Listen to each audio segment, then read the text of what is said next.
شروع اللہ کا نام لے کر جو بڑا مہربان نہایت رحم والا ہے۔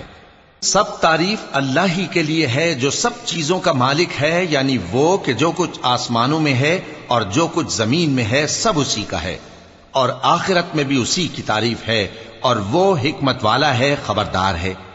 جو کچھ زمین میں داخل ہوتا ہے اور جو اس میں سے نکلتا ہے اور جو آسمان سے اترتا ہے اور جو اس پر چڑھتا ہے سب اس کو معلوم ہے، اور وہ مہربان ہے، بخشنے والا ہے۔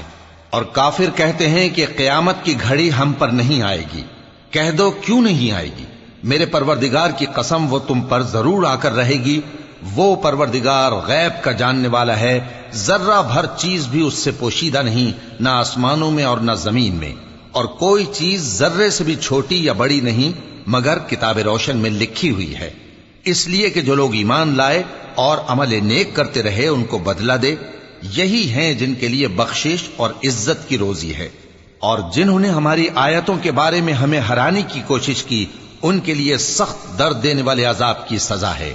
اور جن لوگوں کو علم دیا گیا ہے وہ جانتے ہیں کہ جو قرآن تمہارے پروردگار کی طرف سے تم پر نازل ہوا ہے وہ یقیناً حق ہے، اور اس اللہ کا رستہ بتاتا ہے جو غالب ہے، قابل تعریف ہے۔ اور کافر کہتے ہیں کہ بھلا ہم تمہیں ایسا آدمی بتائیں جو تمہیں خبر دیتا ہے کہ جب تم مر کر بالکل ریزہ ریزہ ہو جاؤ گے تو تم نئے سرے سے پیدا ہوگے؟ یا تو اس نے اللہ پر جھوٹ باندھ لیا ہے یا اسے جنون ہے۔ بات یہ ہے کہ جو لوگ آخرت پر ایمان نہیں رکھتے وہ آفت اور پرلے درجے کی گمراہی میں پڑے ہیں۔ کیا انہوں نے اس کو نہیں دیکھا جو ان کے آگے اور پیچھے ہے، یعنی آسمان اور زمین؟ اگر ہم چاہیں تو ان کو زمین میں دھسا دیں یا ان پر آسمان کے ٹکڑے گرا دیں، اس میں ہر بندے کے لیے جو رجوع کرنے والا ہے ایک نشانی ہے۔ اور ہم نے داؤد کو اپنی طرف سے برتری بخشی تھی اور کہا تھا اے پہاڑوں ان کے ساتھ تسبیح کرو، اور پرندوں کو ان کا مسخر کر دیا، اور ان کے لیے ہم نے لوہے کو نرم کر دیا کہ کشادہ زرہیں بناؤ اور کڑیوں کو اندازے سے جوڑو، اور نیک عمل کرو، جو عمل تم کرتے ہو میں ان کو دیکھنے والا ہوں۔ اور ہوا کو ہم نے سلیمان کے تابع کر دیا تھا، اس کی صبح کی منزل 1 مہینے کی راہ ہوتی اور شام کی منزل بھی مہینے بھر کی ہوتی۔ اور ان کے لیے ہم نے تانبے کا چشمہ بہا دیا تھا، اور جنوں میں سے ایسے تھے جو ان کے پروردگار کے حکم سے ان کے آگے کام کرتے تھے، اور جو کوئی ان میں سے ہمارے حکم کے خلاف کرے گا اس کو ہم جہنم کی آگ کا مزہ چکھائیں گے۔ وہ جو چاہتے یہ ان کے لیے بناتے، یعنی قلعے اور تصویریں اور بڑے بڑے لگن جیسے تالاب اور دیگیں جو ایک ہی جگہ رکھی رہیں۔ اے آل داؤد شکر کرتے رہو، اور میرے بندوں میں شکر گزار تھوڑے ہیں۔ پھر جب ہم نے ان کے لیے موت کا حکم صادر کیا تو کسی چیز سے ان کا مرنا معلوم نہ ہوا مگر گھن کے کیڑے سے جو ان کے عصا کو کھاتا رہا۔ پھر جب وہ گر پڑے تب جنوں کو معلوم ہوا اور کہنے لگے کہ اگر وہ غیب جانتے ہوتے تو ذلت کی تکلیف میں نہ رہتے۔ اہل سبا کے لیے ان کے وطن میں ایک نشانی تھی، یعنی 2 باغ، ایک داہنی طرف اور ایک بائیں طرف۔ کہا گیا کہ اپنے پروردگار کا رزق کھاؤ اور اس کا شکر کرو، یہاں تمہارے رہنے کو یہ پاکیزہ علاقہ ہے اور وہاں بڑا بخشنے والا مالک۔ تو انہوں نے شکر گزاری سے منہ پھیر لیا، پس ہم نے ان پر بند توڑ سیلاب چھوڑ دیا، اور انہیں ان کے باغوں کے بدلے 2 ایسے باغ دیے جن کے میوے بدمزہ تھے اور جن میں کچھ تو جھاؤ کے پیڑ تھے اور تھوڑی سی بیریاں۔ یہ ہم نے ان کو ناشکری کی سزا دی، اور ہم سزا ناشکرے ہی کو دیا کرتے ہیں۔ اور ہم نے ان کے اور ملک شام کی ان بستیوں کے درمیان جن میں ہم نے برکت دی تھی ایک دوسرے کے متصل دیہات بنائے تھے جو سامنے نظر آتے تھے، اور ان میں آمد و رفت کا اندازہ مقرر کر دیا تھا کہ رات دن بے خوف و خطر چلتے رہو۔ تو انہوں نے دعا کی کہ اے پروردگار ہماری مسافتوں میں دوری پیدا کر دے، اور اس سے انہوں نے اپنے حق میں ظلم کیا تو ہم نے انہیں نابود کر کے داستان بنا دیا اور انہیں بالکل منتشر کر دیا۔ اس میں ہر صابر و شاکر کے لیے نشانیاں ہیں۔ اور شیطان نے ان کے بارے میں اپنا خیال سچ کر دکھایا کہ مومنوں کی ایک جماعت کے سوا وہ اس کے پیچھے چل پڑے، اور اس کا ان پر کچھ زور نہ تھا، مگر ہمارا مقصود یہ تھا کہ جو لوگ آخرت میں شک رکھتے ہیں ان سے ان لوگوں کو جو اس پر ایمان رکھتے ہیں ممتاز کر دیں، اور تمہارا پروردگار ہر چیز پر نگہبان ہے۔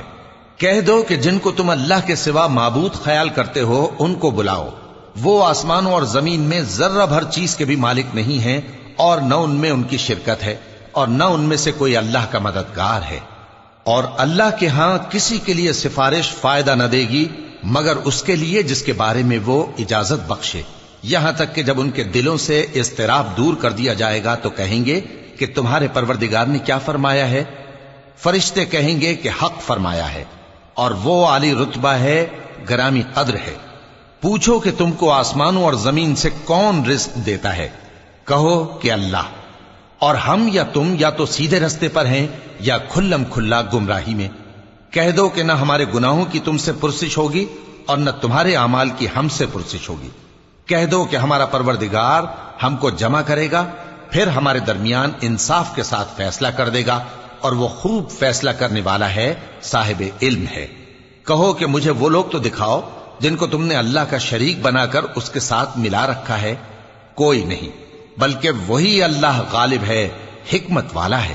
اور اے محمد صلی اللہ علیہ وآلہ وسلم، ہم نے تم کو تمام لوگوں کے لیے خوشخبری سنانے والا اور ڈرانے والا بنا کر بھیجا ہے، لیکن اکثر لوگ نہیں جانتے، اور کہتے ہیں اگر تم سچ کہتے ہو تو بتاؤ یہ قیامت کا وعدہ کب پورا ہوگا؟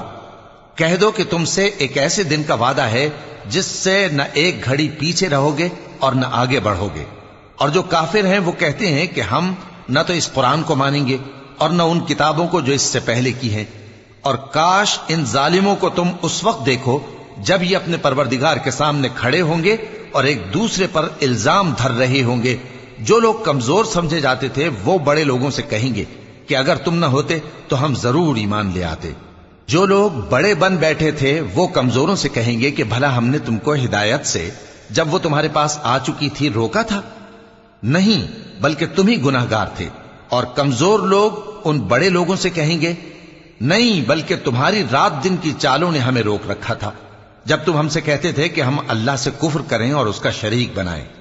اور جب وہ عذاب کو دیکھیں گے تو دل میں پشیمان ہوں گے، اور ہم کافروں کی گردنوں میں طوق ڈال دیں گے۔ بس جو اعمال وہ کرتے تھے انہی کا ان کو بدلہ ملے گا۔ اور ہم نے جس بستی میں بھی کوئی ڈرانے والا بھیجا تو وہاں کے خوشحال لوگوں نے یہ ضرور کہا کہ تم لوگ جو چیز دے کر بھیجے گئے ہو ہم اس کو نہیں ماننے کے، اور یہ بھی کہنے لگے کہ ہم بہت سا مال اور اولاد رکھتے ہیں اور ہم کو عذاب نہیں ہوگا۔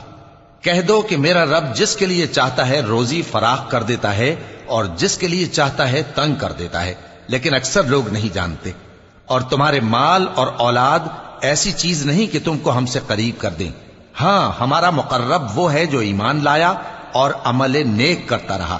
ایسے ہی لوگوں کو ان کے اعمال کے سبب دگنا بدلہ ملے گا، اور وہ امن و چین سے بلند و بالا عمارتوں میں رہیں گے۔ جو لوگ ہماری آیتوں کے سلسلے میں ہمیں ہرانے کی کوشش کرتے ہیں وہ گرفتار عذاب کیے جائیں گے۔ کہہ دو کہ میرا پروردگار اپنے بندوں میں سے جس کے لیے چاہتا ہے روزی فراخ کر دیتا ہے اور جس کے لیے چاہتا ہے تنگ کر دیتا ہے، اور تم جو چیز خرچ کرو گے وہ اس کا تمہیں عوض دے گا، وہ سب سے اچھا رزق دینے والا ہے۔ اور جس دن وہ ان سب کو جمع کرے گا پھر فرشتوں سے فرمائے گا کیا یہ لوگ تم کو پوجا کرتے تھے؟ وہ کہیں گے تو پاک ہے، تو ہی ہمارا دوست ہے، نہ کہ یہ، بلکہ یہ جنات کو پوجا کرتے تھے اور اکثر انہی کو مانتے تھے۔ تو آج تم میں سے کوئی کسی کو نفع اور نقصان پہنچانے کا اختیار نہیں رکھتا، اور ہم ظالموں سے کہیں گے کہ اب دوزخ کے عذاب کا جس کو تم جھوٹ سمجھتے تھے مزہ چکھو۔ اور جب ان کو ہماری روشن آیتیں پڑھ کر سنائی جاتی ہیں تو کہتے ہیں یہ ایک ایسا شخص ہے جو چاہتا ہے کہ جن چیزوں کی تمہارے باپ دادا پرستش کیا کرتے تھے ان سے تم کو روک دے، اور یہ بھی کہتے ہیں کہ یہ قرآن محض جھوٹ ہے جو اپنی طرف سے بنا لیا گیا ہے۔ اور کافروں کے پاس جب حق آیا تو اس کے بارے میں کہنے لگے کہ یہ تو کھلا جادو ہے، اور ہم نے نہ تو ان مشرکوں کو کتابیں دیں جن کو یہ پڑھتے ہوں، اور اے نبی صلی اللہ علیہ وآلہ وسلم نہ تم سے پہلے ان کی طرف کوئی ڈرانے والا بھیجا، اور جو لوگ ان سے پہلے تھے انہوں نے تکذیب کی تھی، اور جو کچھ ہم نے ان کو دیا تھا یہ اس کے 10ویں حصے کو بھی نہیں پہنچے۔ پھر انہوں نے میرے پیغمبروں کو جھٹلایا، سو میرا عذاب کیسا ہوا۔ کہہ دو کہ میں تمہیں صرف ایک بات کی نصیحت کرتا ہوں کہ تم اللہ کے لیے دو دو اور اکیلے اکیلے کھڑے ہو جاؤ، پھر غور کرو تمہارے رفیق یعنی اس نبی صلی اللہ علیہ وآلہ وسلم کو کسی طرح کا جنون نہیں۔ یہ تو تم کو سخت عذاب کے آنے سے پہلے ڈرانے والے ہیں۔ کہہ دو کہ میں نے تم سے کچھ صلہ مانگا ہو تو وہ تمہارا، میرا صلہ اللہ ہی کے ذمے ہے اور وہ ہر چیز سے خبردار ہے۔ کہہ دو کہ میرا پروردگار اوپر سے حق ہی نازل کرتا ہے اور وہ غیب کی باتوں کا جاننے والا ہے۔ کہہ دو کہ حق آ چکا اور باطل نہ تو پہلے کچھ کر سکتا ہے اور نہ دوبارہ کچھ کرے گا۔ کہہ دو کہ اگر میں گمراہ ہوں تو میری گمراہی کا ضرر مجھی کو ہے، اور اگر ہدایت پر ہوں تو یہ اس وحی کے طفیل ہے جو میرا پروردگار میری طرف بھیجتا ہے، بے شک وہ سننے والا ہے، نزدیک ہے۔ اور کاش تم دیکھو جب یہ گھبرا جائیں گے تو عذاب سے بچ نہیں سکیں گے اور نزدیک ہی سے پکڑ لیے جائیں گے اور کہیں گے کہ ہم اس پر ایمان لے آئے، اور اب اتنی دور سے ان کا ہاتھ ایمان کے لینے کو کیسے پہنچ سکتا ہے، جبکہ پہلے تو اس کا انکار کرتے رہے اور بن دیکھے دور ہی سے اٹکل کے تیر چلاتے رہے، اور ان میں اور ان کی خواہشوں میں پردہ حائل کر دیا گیا، جیسا کہ پہلے ان کے ہم جنسوں سے کیا گیا، وہ بھی الجھن میں ڈالنے والے شک میں پڑے ہوئے تھے۔